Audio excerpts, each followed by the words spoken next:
A paz de Cristo. Hoje vamos para a nossa última aula da nossa revista Palavra e Vida, revista de jovens e adultos da Convenção Batista Fluminense. É a nossa lição 13. Não fuja das decisões difíceis. É importante aqui que nós já passamos aí por várias lições, né? Lições maravilhosas que todo domingo vendo estudando junto com vocês. E sendo a penúltima, né, dada pelo irmão Valdeir, que foi Consciência da Grande Obra. E hoje chegamos à nossa última lição, a lição 13. Não fuja das decisões difíceis. Olha, como nós vamos aprender aqui com a palavra de Deus, né, sobre o assunto não fuja das decisões difíceis. A lição está dividida em 3 tópicos. Confrontou os infratores com a palavra de Deus, né, aqui nós vamos falar sobre Neemias. Confrontou o sumo sacerdote Eliasibe por dar guarida no santuário um inimigo do povo de Deus. E por último, no tópico 3, após os confrontos, Neemias parte para restaurar a adoração ao Senhor. A introdução. Vimos nas lições deste trimestre a saga do povo de Deus na volta para Jerusalém, depois de submetido a uma terrível humilhação, sendo escravizado por 70 anos na corrupta Babilônia. Foi quando entrou em cena o gigante Neemias, né? Até destaquei aqui, vou colocar aqui um pontador para a gente ver, quando entrou em cena o gigante Neemias, o qual, após chorar, jejuar e orar, procura o monarca Artaxerxes, obtém o aval necessário, volta ao seu país, reúne as forças do seu povo judeu e, mesmo enfrentando as mais duras e cruéis tentações, dando uma prova inequívoca de temor a Deus e liderança, restaura os muros da cidade em espantosos 52 dias. Tudo isso ocorreu provavelmente em 444 a.C. 12 anos depois, o extraordinário líder retorna à Pérsia para prosseguir o seu serviço junto ao rei Artaxerxes e, ao mesmo tempo, agradecer-lhe pela oportunidade que foi concedida de reorganizar o seu povo. Tempos depois, o intrépido homem de Deus retorna a Jerusalém e fica tristemente decepcionado com o estágio de degradação espiritual a que chegara aquele povo. Porém, o homem de Deus, certamente ciente de que o Senhor lhe cobraria caso se mantivesse sumiço, recusou-se a fugir de suas responsabilidades. Irmãos, todos nós podemos em algum momento ter fugido de nossas responsabilidades. Então, que possamos aqui nessa lição, com Neemias, aprender, né? Que não devemos fugir das nossas responsabilidades, né? Se em algum momento erramos, temos que ir agora, olhar para frente e assumir sempre as nossas responsabilidades, né? E esse estudo vai falar sobre isso, da importância, né, de não fugir das suas responsabilidades. Aí, continuando, tomando importantíssimas decisões, todas elas dignas de um homem que vivia sob os auspícios do trono verdadeiro, o rei, o Senhor Deus de Israel. Eis que as contundentes decisões de Neemias que nos serve de lição de hoje, né? Porque a Bíblia, ela é, né, muito atual, ela sempre será atual, né? Então, vamos ver as lições que Neemias nos dará para frente nos slides próximos que estaremos estudando. Confrontou os infratores com a palavra de Deus. O povo foi levado por Esdras, o sacerdote Neemias, o governador, a relembrar a aliança que havia sido feita com o Senhor de que jamais se misturaria com os povos refratários à vontade de Deus. O ato milagroso de Deus de transformar a maldição em bênção que se deu no conhecido episódio envolvendo o falso profeta Balaão. Esdras e Neemias fizeram o povo recordar o passado quando Deus se opôs completamente a quem se opusesse a desobedecer os seus mandamentos. É bom que saibamos que ali começou, de fato, a restauração do povo de Israel e Judá, com uma reforma interna e externa, não com a base da palavra de Neemias, mas sim na palavra de Deus, Há intérpretes que afirmam ser esse o contexto do portentoso Salmo 119, né, o maior capítulo da Bíblia, composto com um acróstico poético em honra às Escrituras.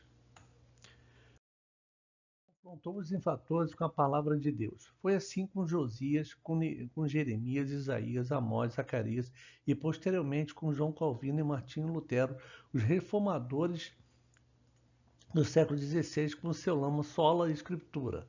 O termo sola escritura é o princípio segundo o qual a Bíblia tem absoluta primazia, sendo ela a única regra de fé e prática para todo ser humano deve seguir.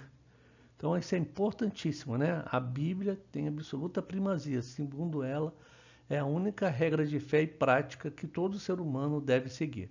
Todo avivamento só se inicia e ganha solidez com a palavra de Deus e muita oração. Nota-se que oração era algo constante na agitada tarefa reformista de Neemias, pois tornou-se lugar comum em suas falas as expressões: Senhor, lembra-te de mim, lembra-te deles. Portanto, Bíblia e oração são as molas propulsoras para confrontar os transgressores da lei de Deus. Então, marquemos aqui, portanto, a Bíblia e oração são as molas propulsoras para confrontar os transgressores da lei de Deus. Davi, uma vez confrontado por Natã, não titubeou quando, chorando, disse: contra ti somente pequei. Agora torna a dar-me a alegria da tua salvação. E depois, já restaurado, ele declara: sacrifício agradável a Deus é o espírito quebrantado, coração quebrantado e contrito, não o desprezarás, ó Deus. 2. Confrontou o sumo sacerdote Eliasibe por dar guarida no santuário ao inimigo do povo de Deus. Neemias foi muito firme com Eliasibe pelo duplo erro cometido ao aparentar-se com o ímpio Tobias, casando-se com a sua filha, e negociar com o referido pagão, oferecendo moradia em lugares sagrados. Com uma sensibilidade espiritual aflorada, o homem de Deus não poupou esforço em erradicar tal situação. Tom logo chegou a Jerusalém, encontrou aquele desatino e imediatamente lançou fora do templo os móveis de Tobias e, determinado, iniciou-se um processo de purificação do local que fora construído e reconsagrado. 116 anos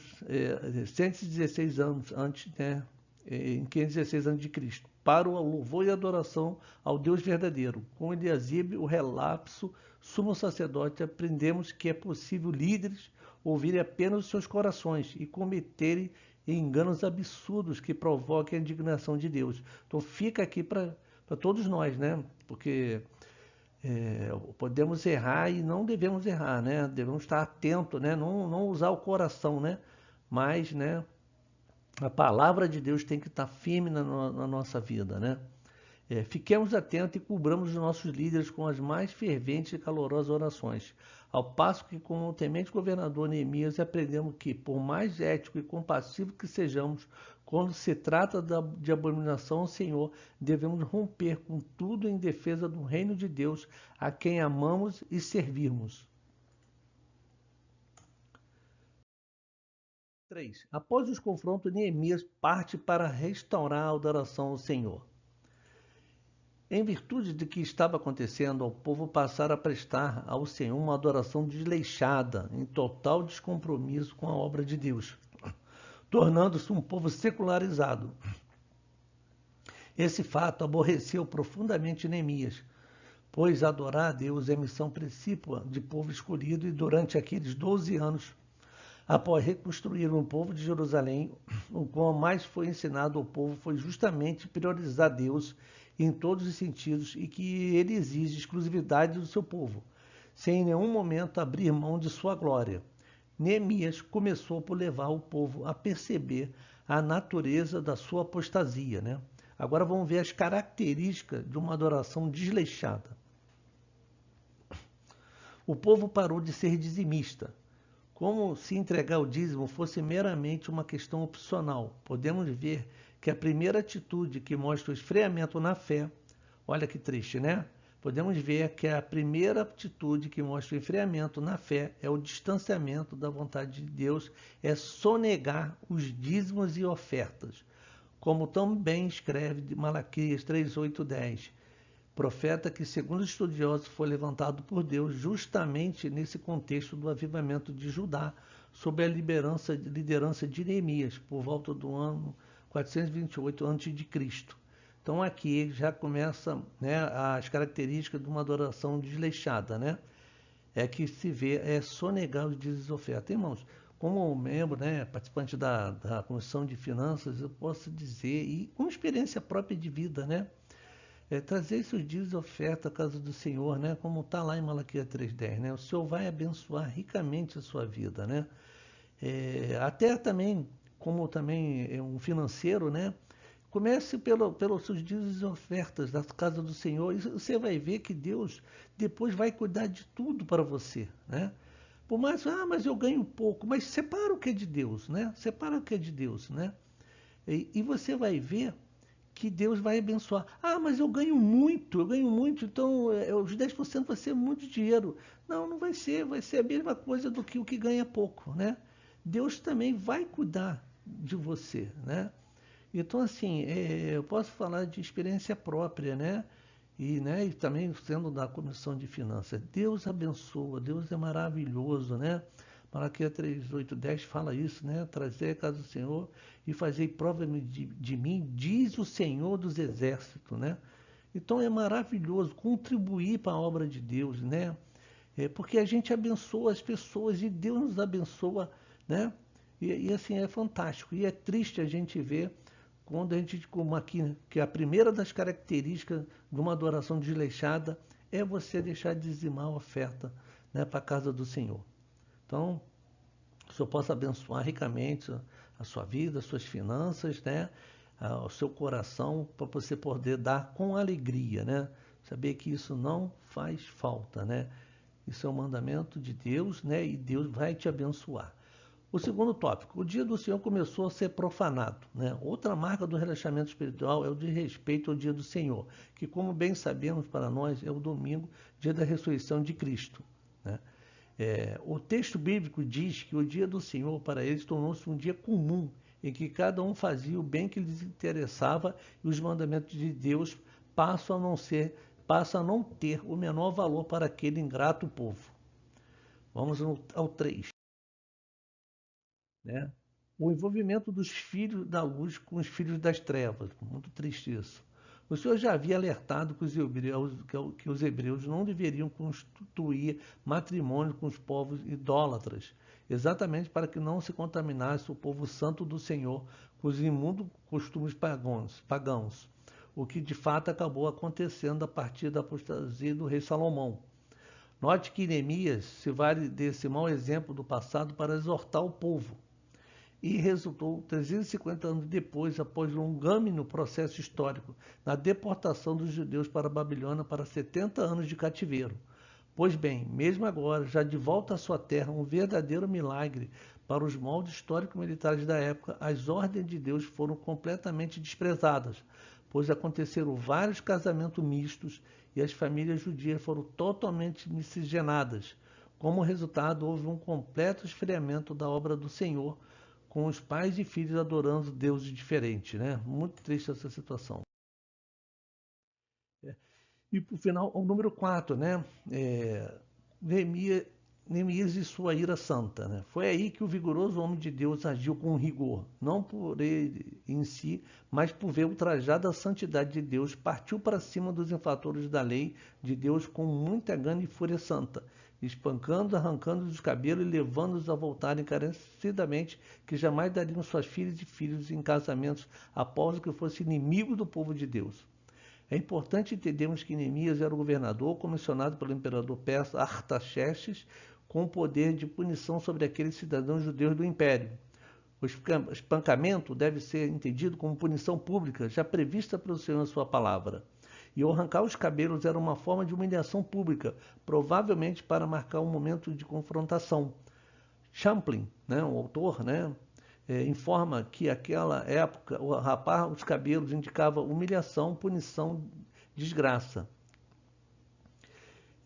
Relacionando inclusive ao povo de Amon, o pivô justamente da questão aqui asseverada por Neemias. Muitas vezes nós precisamos tomar decisões muito difíceis, mas se é para a glória de Deus, não podemos fugir nem protelar.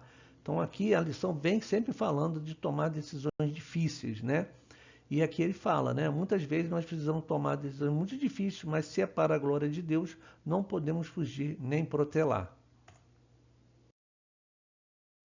E, finalmente, para pensar e agir. Bastou Neemias se ausentar para que o povo se desmantelasse, né? Descambando para uma adoração adúltera, Oremos fervorosamente para que Deus nos dê líderes como Neemias para a continuação da obra do Senhor. Então é fundamental a nossa oração, né? Para que os nossos líderes não possam cair em tentação. Né? Então temos que o povo que está orando pelos nossos líderes. Quando o povo parou de adorar a Deus, o primeiro pecado que aconteceu foi a retenção dos dízimos e ofertas. E depois vieram profanação do dia do Senhor, casamentos mistos, etc. Oremos para que o Senhor não permita que o diabo roube o nosso prazer de adorá-lo. Né? E por final, a 3, certo pensador disse: Deus, quero amar tudo o que o Senhor ama e quero detestar tudo o que o Senhor detesta. Daí se explica a ira santa de Neemias. Que Deus nos ajude a imitar Cristo, né? Sejamos imitadores de Cristo, olhar para Cristo, não para a esquerda nem para a direita, olhar para Cristo, né? Que também se irou quando houver a casa de oração para todas as nações se transformando em covil de ladrões. Aquele que dá testemunho dessas coisas diz: sim, venho em breve. Amém? Vem, Senhor Jesus. Né? Eu desejo um feliz domingo, né? Um excelente domingo para todos. E a paz de Cristo, irmãos. Amém.